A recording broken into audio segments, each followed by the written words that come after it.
मैं 10 साल यूज करा, हमको टिश्यू पेपर तो नहीं है, बचा भी नहीं पाई सिर्फ एक बेरोजगार होने के कारण। हम किसी के नहीं है, ना बीजेपी के गुंडे हैं ना किसी के गुंडे हैं, हम आम नागरिक हैं, मैं आम जनता है। वो सर्टिफिकेट तो अब घर पे हैं, सड़ रहे हैं, हमारे बच्चे भूखे मर रहे हैं। हम तो पिछले वीडियो में आप देख चुके कि हमने महिलाओं से बात करी है, महिलाओं का साफ तौर पे जो कहना है वो आप लोग सुन चुके हैं।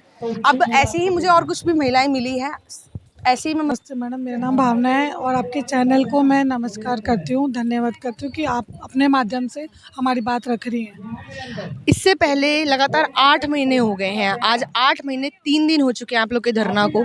लगातार आप लोग जंतर मंतर आ गए हो, कुछ ही दूरी पे ही आपका संसद भवन है, क्या कहेंगे क्योंकि आप लोग धरनास्थल पर उतर चुके हैं?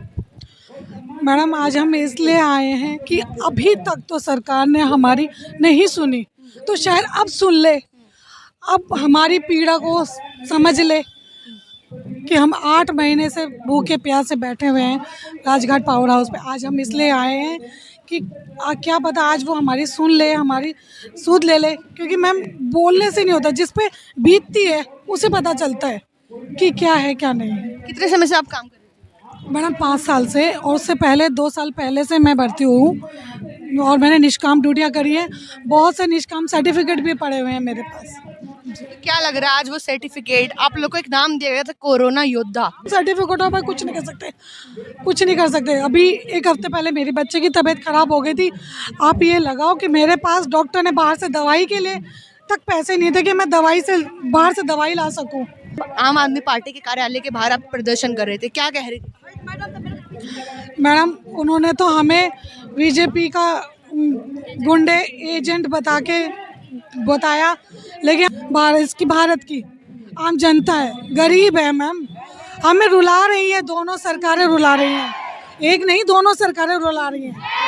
जी मैम, दोनों सरकारों पे इतना विश्वास था कि आप लोग का रोजगार वापस मिलेगा? था मैडम, इलेक्शन से पहले दोनों सरकारों के नेता हमारे पास आए थे, वो कहते थे हम जिताएंगे, वो कहते थे हम दिलाएंगे, लेकिन अब जैसे ही इलेक्शन खत्म हो गया मैम, दोनों सरकार अपने अपने उसमें चली गई, कोई हमारी सुन नहीं है। क्या नाम हुआ? मेरा नाम पंकज गौतम है।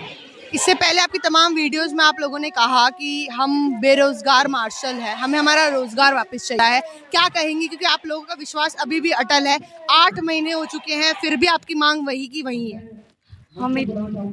हम इतने दिन से ये संघर्ष कर रहे हैं, 8 महीने से ऊपर हो चुके हैं।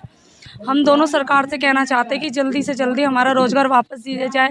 इलेक्शन से पहले सब लोगों ने हमसे वादे करे थे, जो जीत भी चुके हैं, सातों सांसद, उन्होंने हमसे वादे भी करे थे कि हम तुम्हारा रोज़गार जल्दी से जल्दी वापसी दिलवाएंगे।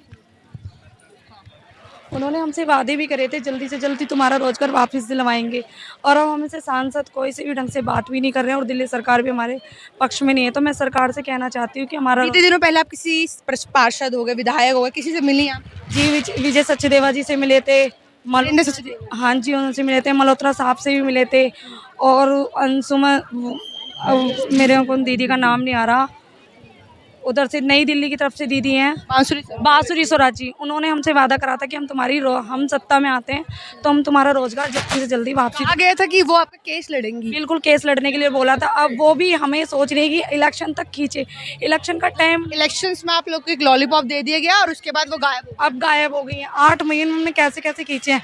मेरी खुद सहेली, उसके पापा जी की इतनी तबीयत खराब हो गई थी, उसकी नौकरी जाने थी, जिसमें कि उसके घर में कोई और कमाने वाला भी नहीं था, उस लड़की ने अपना घर जैसे तैसे चलाया, कल उसके पापा की मृत्यु तक हो चुकी है उन्हें पापा को।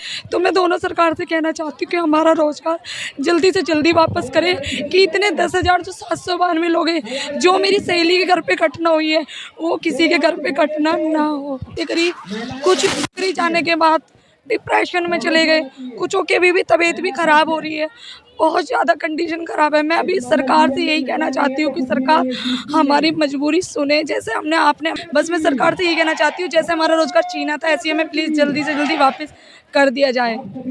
तो साफ तौर पर ये आंसू जो हैं वो स्पष्ट कर रहे हैं। लोगों को मैं बता दूं कि देखिए आज के समाज और आज के समय में क्या चीज़ है, सिर्फ एक यही चीज़ है कि जब भी अगर हम कोई रिश्ता रखते हैं किसी के साथ, तो हमें वो इंसान जो है वो हमारी इज्जत करे और हमें वो एक सामान की तरह इस्तेमाल ना करके हमें इज्जत दे और हमारी कहते ना कि हमारे लिए मन में एक जगह बने। उसी तरह सरकार से भी ये लोग वही अपील कर रहे हैं कि हम लोग कोई टिश्यू पेपर नहीं है कि आपने 10 साल या 5 साल जब चाहा आपने हमें इस्तेमाल कर लिया और उसके बाद अब आप लोग हमें छोड़ दे रहे हैं। और इससे पहले तमाम बीजेपी के सांसद जो कि निर्वाचित हो चुके हैं और उसको लेकर भी इन लोगों ने बताया है कि इन लोगों का केस जो है वो बांसुरी स्वराज लड़ने वाली थी। सोचिए, जो सुषमा स्वराज की बेटी बांसुरी स्वराज तमाम वादे कर रही है जनता के बीच में जाकर, क्या इन लोगों से जो वादे किए थे क्या वो पूरे होंगे? क्या जो सवाल ये लोग उठा रहे हैं क्या उन पर चर्चा होगी? सोचिए इस समय क्या हालात है, क्योंकि आंसू जो हैं वो सब कुछ बयां कर सकती हैं और जाहिर तौर पर जब अंदर से मन भरा होता है वो आंसू झलकता है और चेहरे से जो उदासी है वो भी झलकती है। लोगों से पूरी कोशिश रहेगी कि बात करें, क्योंकि अंदर तक बात निकालना बहुत ही ज़्यादा ज़रूरी है। सोचिए 8 महीने का संघर्ष जो है वो अभी भी जारी